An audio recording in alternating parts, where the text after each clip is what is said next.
Okay, so we'll start with the Nokar mantra. Om Namo Arihantanam. Om Namo Sitanam. Om Namo Ayariyanam. Om Namo Vachayanam. Namo Loe Savasahunam. Eso Panchanamo Karo. Sava Pavapanasano. Mangalalancha Salvesim. Paramam Have Mangalam. Paramam Have Mangalam. Okay, so thank you everybody for attending today. I think that you're going to get a lot out of this class because it's a lot of things that we don't know and I didn't know before I started researching for this class. So, since we're all spending more time at home, today we're going to talk about Jain rituals or pujas so you can begin to do them at home. So, who remembers the importance of rituals or pujas?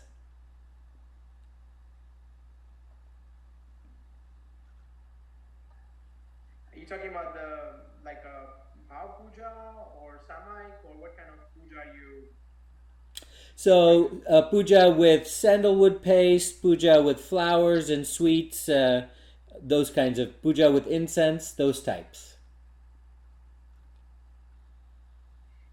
It helps Yeah. you focus. That's right. That's exactly right. At its essence, puja is a mindfulness technique.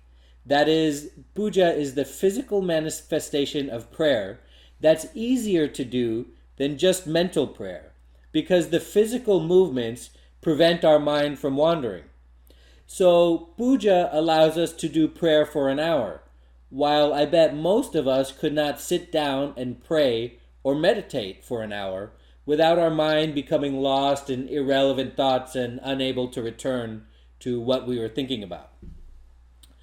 So, in case anyone was wondering about the benefits of puja, the benefit it allows us to double or triple or even increase by a factor of 10 the amount of samvar we can do. So, who remembers what samvar is?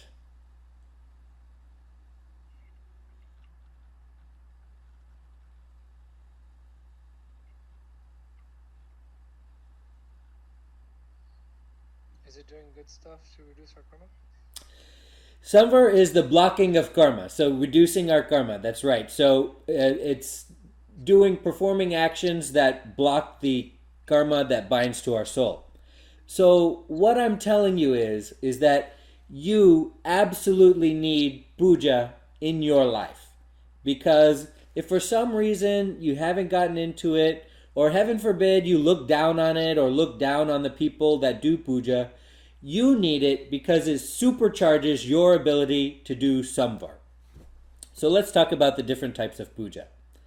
So the first one we'll talk about is Dravya Puja. And this is a puja where we offer various types of materials, we recite various sutras, and we reflect spiritually while we perform the actions. So here's the thing all of your mind, your speech, and your body or actions are activated when you do this puja. If you just sit down and pray, well, only one of the things is activated. So this activates all three. And so remember how I told how we discussed in the prayer class that we always need to say prayer out loud because it we then when we say it out loud we hear it in our ears and that makes it more real. Well, performing puja is even more real because you're performing actions associated with it. Now, when we offer something, it's not a quid pro quo. We're not offering something to, let's say, the idol of a tirthankar with the expectation of desiring something specific in return. It's not that kind of an offering. We're offering something to strengthen our devotion.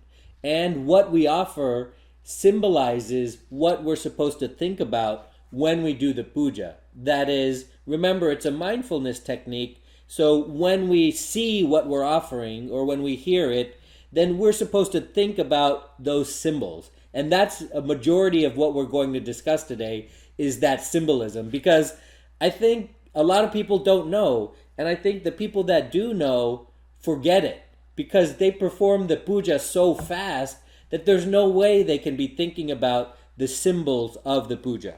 And that's the whole point of the puja. So there are two categories of Dravya Puja.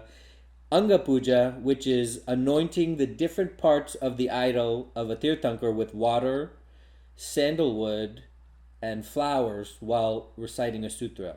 And then there's Agra Puja, which is placing an incense stick, a lamp, rice, fruit, or sweets in front of the idols while reciting the sutras. So we'll go through each of those.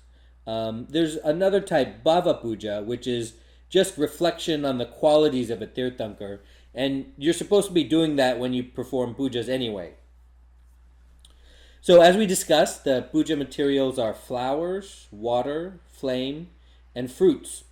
So, of course, the first thing that should come to your mind is, well, to collect these things or to make these things is himsa, right? It does causes violence to flowers, which are living things, flame, which is a living thing that we learned, of course, fruit, and water, which is a living thing that we learned. So, very spiritual people or ascetics do not perform rituals with those items. However, the Dravya Puja that we do is meant for lay people. So we can best understand it as a stepping stone, that we can use it to make the transfer from a social life, a layperson life, to a purely religious life. It's a transition. We can use it to make the transition. It's a stepping stone.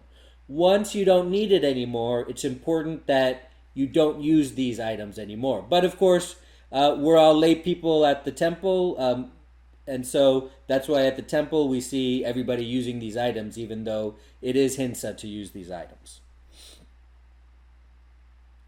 Questions or comments on any of that?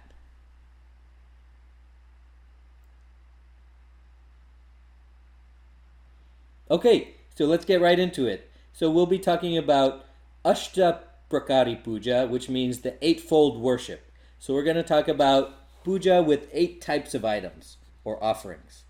And each offering is a symbolic representation of the virtues that we wish to acquire to improve our spiritual life. So the first is worship with water. So I'll be reading you a translation of the sutras that we do for each of these 8 types of worship, and then we'll talk about the symbolism of the different types of offering. So the first one is water. My soul, a kalyash made of knowledge, I fill with the water of equanimity, and as I bathe the Arihant, my karmas are washed away. So in this puja, we bathe the Arihant with water. And so, of course, this reminds us of Nirjara, right? We're supposed to, as we bathe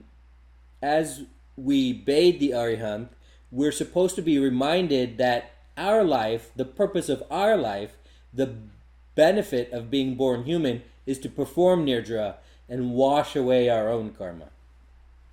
So the symbolism, a kalyash is a small pitcher of water, and the pitcher represents knowledge, and the water represents equanimity.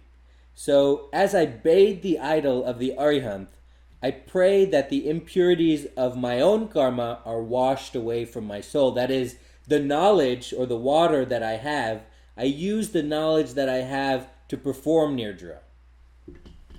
So the water also symbolizes the ocean.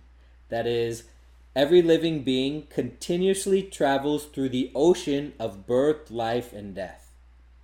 So this puja reminds us that we should live life as pure as water, with honesty, truthfulness, love, and compassion toward all living beings. That way we'll be able to cross life's ocean and obtain liberation. So that's a lot to think about, right? I mean, so when we perform it in the temple, and when you see people performing, bathing the idol in the temple, are they thinking about that? It seems like we're going too fast to be thinking about that properly, to be thinking about being peaceful, equanimous, in harmony, how to perform more nirjara in our life, how we're using the knowledge to bathe the Arihant, and how we should use our own knowledge to wash away our karma.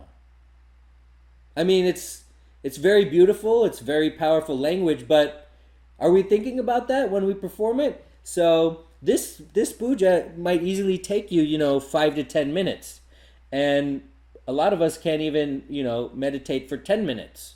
But this puja will help you meditate for that long, right? Will help you pray for that long. So questions about worship with water.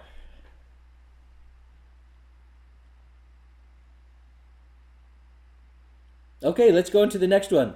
We're discussing pujas today for those of you that just joined, and how you need pujas in your life and how we often misunderstand them. And we're going to be specifically discussing the symbolism with each of the pujas. That is, what are you supposed to think of while you're performing the puja? So let's go to the second one, worship with sandalwood paste. So we prepare the paste and we use the ring finger of the right hand for Chandan puja. So the fingernail shouldn't touch the murti, and you shouldn't apply the sandalwood paste to the palm or any other parts of the body except these 9 parts of the body. The right toe and then the left toe, the right knee, then the left knee, the right center of the arm, then the left center of the arm, the right shoulder, then the left shoulder, the center of the top of the head, the center of the forehead, the center of the throat, the center of the chest, and then lastly, the navel. So here's the translation of the sutra that we're supposed to sing while performing Chandan Puja. He whose face beams of the tranquility within, the one whose very nature is tranquil, to that Arihant I worship, to make my soul tranquil. All right, so what does that mean? So the Arihant is the supreme example of tranquility, and his face on the idol is also tranquil. So as we stand before the idol, we're supposed to remember that we're supposed to comport ourselves in that same manner. Now, there's a significance to each one of the places where you put the sandalwood paste. So for the toes, O Arihant, you've traveled great distances by foot to preach to the ignorant souls and show them the right path of life. I therefore worship your feet. I wish for that kind of strength so that I can also bring righteousness to others and myself. So while you're touching the toes of the Arihant, you're supposed to remember what he did with his toes, how he traveled, and you aspire to that yourself. So with the knees next. With the help of these knees, you stood motionless in meditation for days and achieved omniscience. By worshiping your knees, I wish to find the strength to meditate. So similar to the toes. Next, the forearms. Even though you had all the amenities and riches, you gave away everything with these hands to realize your true self and to show the right path to mankind. All living beings were safe at your hands, and you promised them safety. By worshiping your forearm, I wish I do not get attached to material wealth, and I promise non-violence towards all living things. Shoulders. Even though you possessed the strength, you never misused it and had pride. Your strength also carried the burden of saving others. Likewise, I wish I never become proud and I am able to carry my responsibilities. So you're supposed to think about these things when you're touching the shoulders of the idol. Next, the head. Bhagwan, you are always absorbed in self-realization and in the betterment of all living beings. I wish to have the ability to think about the well-being of others. Siddhasila is located at the top of the universe. By worshipping the head, I wish to reach Siddhasila. Next, the forehead. The Tirthankar radiates unconditional compassion and love to all living beings in the 3 worlds, and hence all 3 worlds pray to the Tirthankar. Who remembers what the 3 worlds are?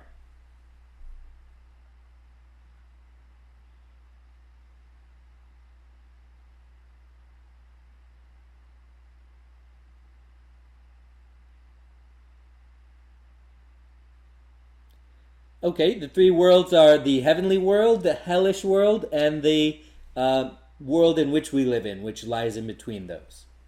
So you're supposed to think about those three worlds as you go to as you touch the forehead of the idol. You are the crown jewel of the three worlds. You are able to endure pleasure and pain equally. Worshipping your forehead will bring those good qualities to me. Now, when you touch the throat of the idol with the sandalwood paste, with your sweet and soothing sermon, you touch so many lives and help them to realize their own true nature. Let my speech work for the good of others. So we're supposed to remember about how speech is one of the three most important things we can do along with thoughts and actions. And by touching the throat of the idol, we're supposed to remember to be careful with our speech in our life. Next, the heart. Your heart is full of friendship, compassion, and mercy. Likewise, I wish my heart be full of these virtues. And finally, the navel. The navel is the center of concentration of the mind during meditation. I wish to attain the highest form of meditation to realize the self as you did. I wish for that strength by worshiping your navel.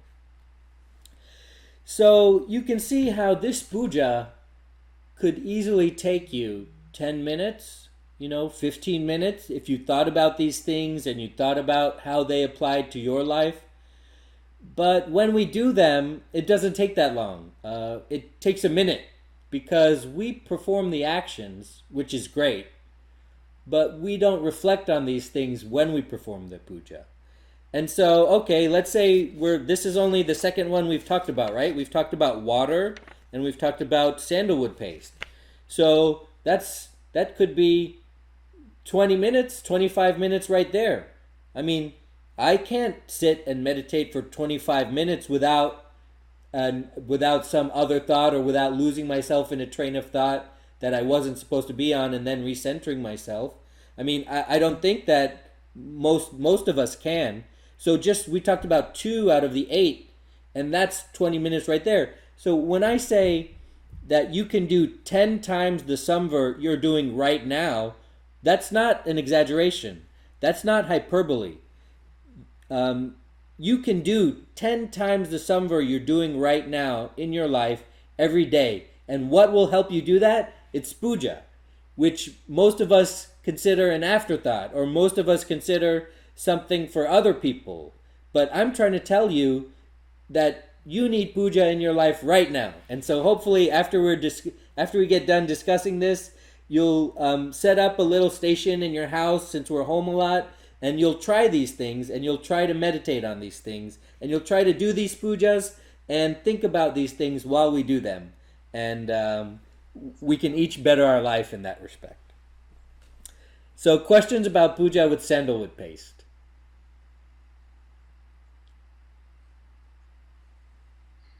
Um, I have a comment Sure. more than a question. So, one of the changes that have occurred due to COVID 19 is obviously all the centers are closed right now. And same thing has happened in Derasar. And for me, it was, I've been talking to my parents and they didn't recognize it until the point they were told that no more Derasar anymore. Right. And that's when it was like, we felt it when our kids or our offices told us that you can't go to offices anymore. It was like them for the parents and people in India. Right. And it's like they really felt like it's the candy out of their hand. And and I know probably that's not the best example, but it's something that really they do it. It's in their routine, and that's where they felt the change. I know some people actually they're doing Vashata, means they do one upwas or 2 upwas in Vaishnu. They get up at 3:30 in the morning because that's the only time they can minimize the traffic in Derasar to do puja. And from my experience, and I don't know how everybody how is during the puja, but I know they don't spend. In India, you can because you are either somebody standing behind you, so you have to do a puja and you have to move on. Certainly. So you probably get 2 minutes to do a puja. So I don't think everybody's going through that how like you mentioned we should. But I think it's so ingrained in people's life Even I wish I could go to Jain Dirasar today, not every day, but just Sunday and do puja. I wish I could do that. So I think uh, I now the next level could be, like you said, it's first to do something and then do something with the bhav and time. I don't know if I've ever spent 20 minutes or allowed to, in a way, the practical sense, unless I do it at home by myself in a room, which, like you said, it's going to be hard to do that for and continuously have the mind engaged. I think that will be the challenge. That's the meditation piece. But I think just by doing, and it's hard to express in words, but just by doing puja, you feel peace. You feel, I feel peace. I feel that I have done something positive. I have done some karma, because even if it's going to Derasa will require, I'll have some, I'll do some path if I go to Derasa by driving the car and walking and so on and so forth. But even after that, the feeling that I get is peaceful and happiness, which is hard to describe. But anyways, that's what I mean. People in India is struggling the most. People are fighting. My uncle lives in a different building, and our building has Deras in our building, and he would just like to come over and do the puja, and the building is not allowing it. It's just something is so important for people, especially in India, who are doing it on routine every day. It's hard for them to imagine to start their day without doing the puja. Certainly. Yeah, and you brought up quite a few concepts. Certainly we want to be mindful of other people's times and share resources at the temple. So if we'd like to take more time, then perhaps we can go at not busy time, or perhaps set up a station at home. And a station doesn't have to be at home. When you set one up, it doesn't have to be complicated. It doesn't have to be expensive. You certainly don't have to have an idol to perform these things. And also, we've talked about in this class before that yes, we should do something with the mind engaged while we're doing it, but we teach our kids to just do it and then understand the significance as we're doing it or as later. I mean, we certainly tell them, but it's hard. It's easier for kids to memorize, oh, I do the right foot, right hand, left hand. So they certainly do that. And then after we have them memorize the actions, then we try to stuff it with meaning. That's definitely a very great point. Hey, Timur, you said something I want to ask. Sure. When you refer to the word puja, does it mean you got to have an idol? Second part question is more in terms of along the lines of Stanakvasis who don't necessarily do puja but do all the prayers, right? Right. So does samvar mean for have to have an idol, or it's just the concept of doing the prayers? So certainly not. You do not have to have an idol to do a puja, although some of the things we're talking about, you do. It's absolutely not necessary to have an idol. Second, the reason that we do a puja is because the actions will remind us to pay attention to what we're supposed to be paying attention about. And so it helps to perform the actions of, for example, presenting a flame, or, for example, presenting an incense or something like that. And as we'll learn later, like with rice and sweets and things like that. And you had another question in there. Could you repeat that, please? No, that was just in a sense of, Stanakvasis, they don't do idol worship, right? Right. But they do prayers and everything else. So, I mean, what I was saying, if when you were saying somewhere doing puja gives you 10 times them somewhere, but when I hear the word puja, I always think of with idol. Right. I don't put puja with the word just prayer. If I'm just doing prayers, I keep two separate. My definition is two separate. Okay. Prayers is one, and puja is the actual with idol and doing the flowers, rice, the flame, and all those other things. Okay, I understand. And so let's say you don't do any of that and you just perform the prayers. Well, that serves the point too. That serves the samvar point as well. That is, if you do the prayers, I can certainly pray for longer than I can meditate. So I'm getting the same benefits, even though I don't incorporate the material things. And so I think that it will help you if you just perform the prayers. Okay. So next, worship with flowers.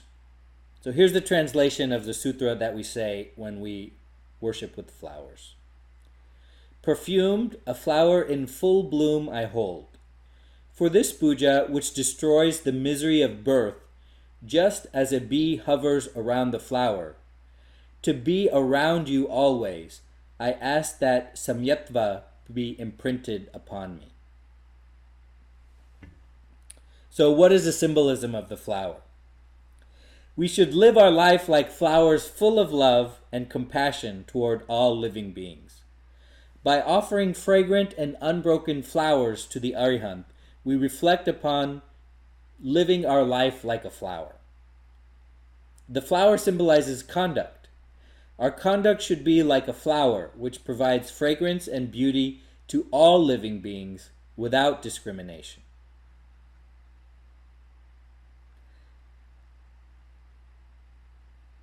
Okay, so let's go on to worship with incense. Here's what the sutra means that we say when we worship with incense. Meditation illuminates the dense darkness. Just as I offer the incense before the beautiful eyes of the Jina, driving away the bad smell of wrong faith, the innate nature of the soul emerges. So what's the symbolism of the incense or dup?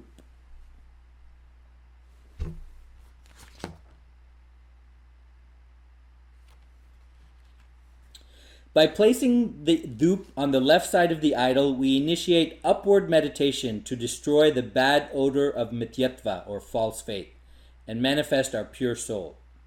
Just as the smoke of the incense goes upwards, we should begin our spiritual journey leading to the top of the universe above Siddhasila. So remember we talked about in the last class or 2 classes ago that the nature of the soul upon leaving the body is to immediately go towards Siddhasila, but it is our karma that bends it downward into the next body. So the smoke of the incense is supposed to remind you of the nature of your soul in that respect. Just as the incense removes the bad odor, we should remove our false faith. That is, mityattva is like a bad smell that permeates our entire life. And the incense removes that bad smell, and we should be reminded to remove it from our life. Incense also symbolizes an ascetic life. While burning itself, the incense provides fragrance to others. So similarly, true monks and nuns spend their entire life selflessly for the benefit of all living beings, just like the incense. So this puja reminds us to thrive for an ascetic life, which ultimately leads to liberation. That is, we're supposed to be reminded of the people that selflessly work to help us with our own faith, because the incense burns itself. So questions about worship with flowers or worship with incense?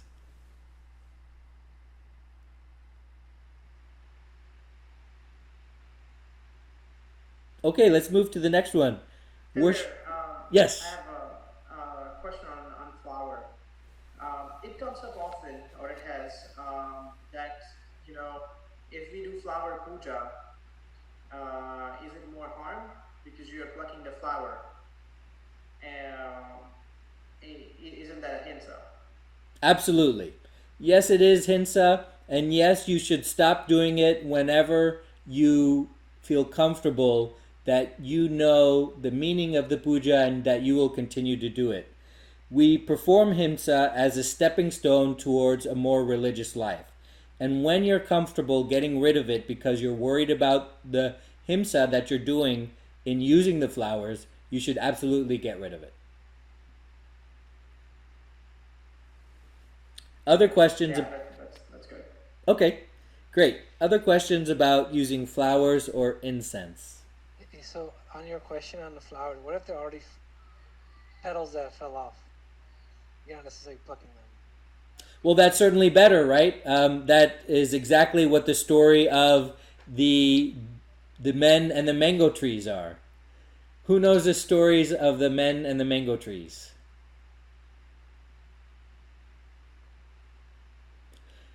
Okay, so quickly, this story is used to describe how people think and how you can transform your thinking by living a more spiritual life. There are many gentlemen and they want mangoes from the tree because they're hungry. The first gentleman said, "Well, what I'm going to do is I'm going to cut down the tree." The second gentleman said, "Well, I don't know why you're going to do that. We can only just cut down the branches of the tree." And the third gentleman said, "Well, why are you going to do that? I'm just going to cut down the small branches of the tree to get the mangoes." And the fourth gentleman says, "I don't know why you guys thought of that. I'm just going to pick the mangoes from the tree." And the fifth gentleman said, "Well, I don't know why you guys thought of that. I'm just going to take the mangoes from the ground." So certainly, if you use the petals that have already fallen from the flowers, that is better. Any other questions or comments about worship with flowers or worship with incense? Okay, let's move on to worship with flame or deepak. Obviously, the symbolism is going to be pretty good here. Here's the sutra. Like a lamp, help us distinguish between good and bad, to avoid sorrow in this world, and one day my internal lamp of knowledge will illuminate the entire universe. Okay, very good, very powerful imagery. I like that one. So the flame represents a pure consciousness or a soul without any bondage. That is, when you look into the light, remember that is your soul, a liberated soul.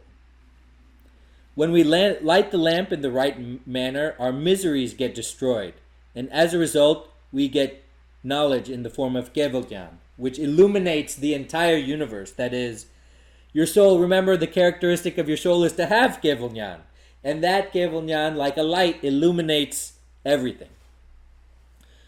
The light symbolizes knowledge. Deepak Puja is offered to destroy the darkness of ignorance and false belief. The ultimate goal of every living being is to be liberated from karma.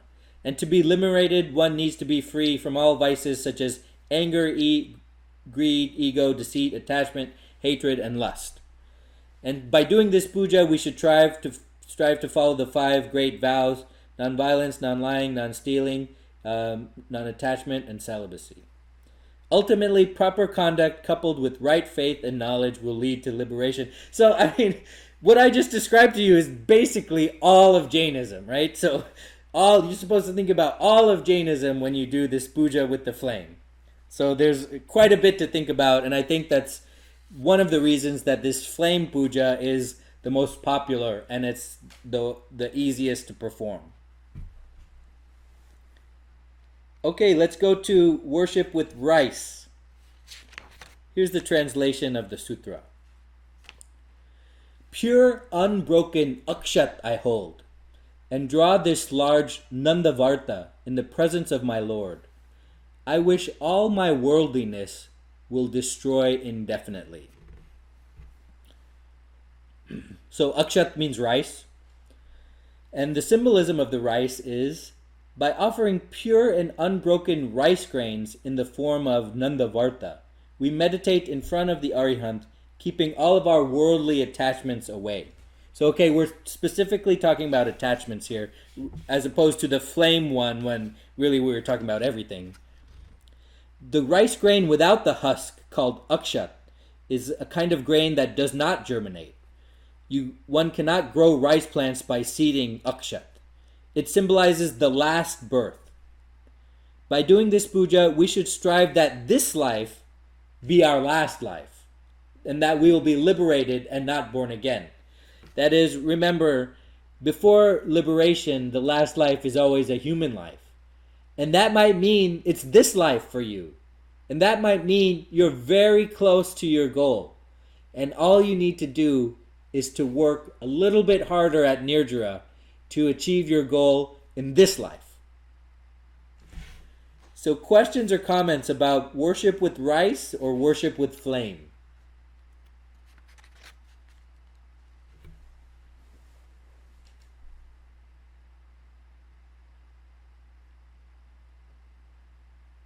Okay, doing great so far. We just got 2 more.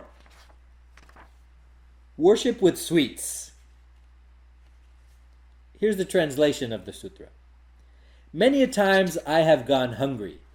O pure one, without a trace of desire, do satiate me eternally. So what is the symbolism of the sweets? In the course of the cycle of birth and death, I have remained hungry many times, but that was transitory. Arihant, give me the permanent state where there is no desire for food. Remember, we talked last time about how desires enslave us. And remember, we talked about that being the right word. That is, we are in bondage to our desires. The sweets symbolize tasty food. By doing this puja, one should strive to reduce or eliminate attachment to tasty food.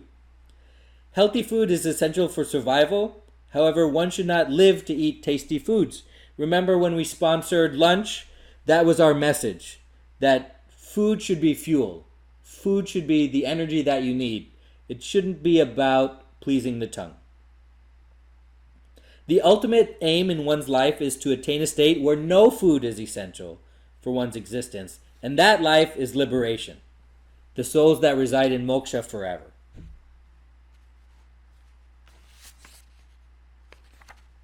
Questions about worship with sweets. So you can, if you don't like sweets, then you can substitute anything. But of course, very traditionally, we use sweets. People might look at you sideways if you put French fries in front of the murti. So I didn't get it. Why does it have to be sweet? I'm not saying French fries, but why does it have to be sweet if you're referring to just food as fuel? That represents sweets. That represents tasty food, which we're supposed to avoid.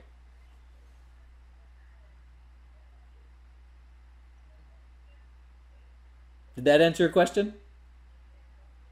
No, I'm still confused. So I'm using sweets to liberate myself, to avoid. Oh, okay. So here's the difference, right? So in all of our previous ones, the symbolism was something that we want it to be. We are the flame. We are the rice. Here, we're not the sweets. We don't want to be the sweets. We want to avoid the sweets. I'm giving you this. I'm not taking it because I realize that food is fuel.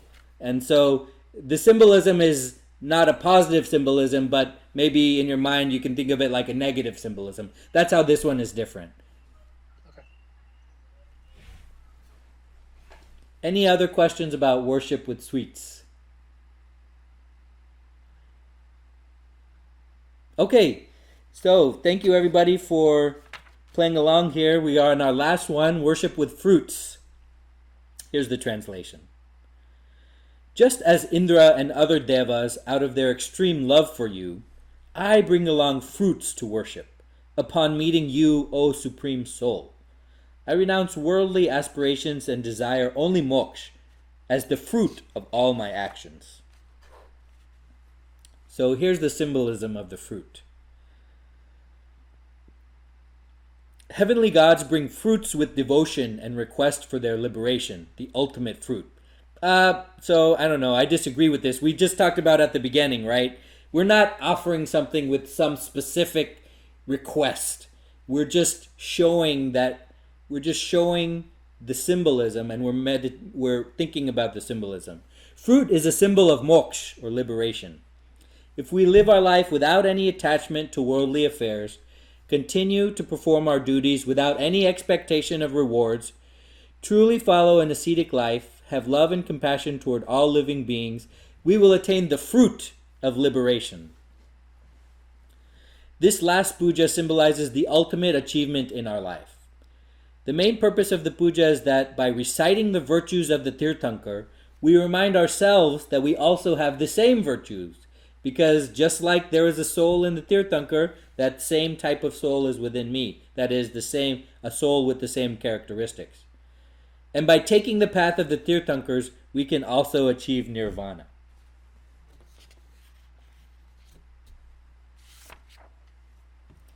So questions about worship with fruit. Or questions about worship with any of the ones we discussed. Worship with water, sandalwood paste, flowers, incense, flame, rice, sweets, and fruits. So if it takes us an hour to just talk about this, it'll take us more to think about these things while we're doing it. And I'm sorry if I'm beating a dead horse here, but I'm trying to get through to people that think, oh, it's not for me, or it's not something I do, or it's something that other people do. No, this should be something that we do. This should be something that you do at home, because you can't spend an hour meditating, but you can spend an hour doing this, and that will be 10 times the amount of samvar you're doing now. So questions about any of the types of puja we discussed. And we didn't discuss all the types of puja. There are many, many more types, but these are the basic types that, especially you'll see people at the temple do. These are the basic types and why we do them, and more importantly, what we should be thinking about when we do them.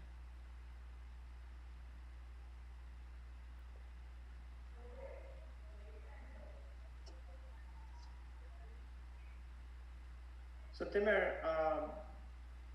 one of the comments I have is similar to kind of what we went through today was the objective of the shibir that we were trying to put together and go over Anga Puja and Agra Puja as you talked about it. When where we touch idol, it's Anga Puja, and Agra Puja is like the Tu Puja, Deepak Puja, Satyu, and things like that. So honestly, I'll tell you, as growing up as a kid, I've done puja, but I did not know the meaning because I think I've chosen that. I just kept doing it and never went to Maharaj Sahib or somebody to explain me the puja. I never asked the question until I came here and started learning about it. So I think it makes a big difference. I think the question comes up is why do we need to do idol worship or anything like that? And I think the simple message I took away from the discussion today is well, once we get to a stage like Maharaj Sahib, who doesn't need idol. In fact, Maharaj Sahib doesn't even touch idol. They don't touch food, they don't touch sweets, they don't do anything of that because they have achieved, or at least they have gone to a next level. So the way I think about it, I think it does help, and it has helped me as a child, and it helped me now, even at this stage, to be able to focus and feel good about something I've done. If anybody can do this meditation or feeling of happiness, of even a fraction of the tranquility that they have achieved without idol, I think it's great. But I think it helps me personally to do it, and that's why I do it, and I look forward to it. And knowing Absolutely. the meaning, knowing I think it like the way you explained about the chokha and things like that. I think it's symbolic and a meaning, and I think we should use the same. Sometimes I myself I've questioned the flowers. I have done those things, and that becomes we question more things when it comes to religion and when it comes to doing things. Okay, why do we offer sweets, kharab nahi jaye, maki bese, or something like that? But we don't question that on a personal side because because that it's like okay when it comes to the dharma we question a lot and I have learned by explanation of this sort and you explain the food puja in a good manner that if you don't need it don't do it but let's get to that stage. Right, exactly. And I understand people want some bright lines, and there's a gray area here. So I'm going to give you a bright line, okay? If any one of you can meditate for an hour without straying into unnecessary thoughts for too much time, then it's time for you to step away from puja and just do that. If you can't meditate for an hour, then you need puja in your life. And that will get you to the place where you can meditate for an hour. So that's a very nice bright line that I think will help a lot of people. That is, once you're good enough to do that, then you're good enough to leave the flowers, leave the sweets, leave the rice, leave all that behind. But if you were not good enough yet, then I implore you to make your station at home and to try some of these things because that will get you to an hour of samvar.